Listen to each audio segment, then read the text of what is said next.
Hello guys, welcome to another video. So I'll be looking at task 14C. The question says open the document you saved as task 14B. Okay, so let me just open that first of all. So I'm going to open task 14B. Okay, what's the next thing? Change all the subheading styles to have a dark blue font with a yellow highlighted background. So first of all, let me change the font. So I want to actually select this.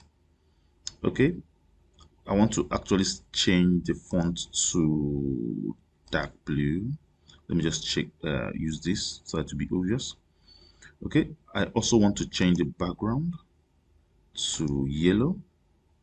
Now it is still selected. As it is selected, I want to go to the style group. I want to actually change the subheading style here to add the new style. Okay, so I want to right click on it and then update it to match selection.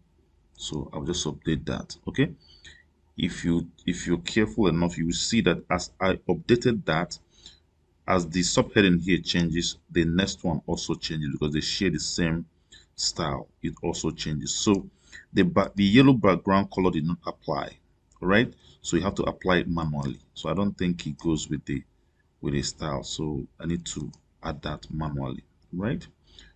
So that's about it. So let me just save this file as task. Let me just be sure. Yes, save the document as task 14C. So I'm going to save it as task 14C, right? Save. Thanks. Okay, so that's about it. If you have any question, please leave a comment down below, and then don't forget to like the video. Thanks so much. I will see you in the next one.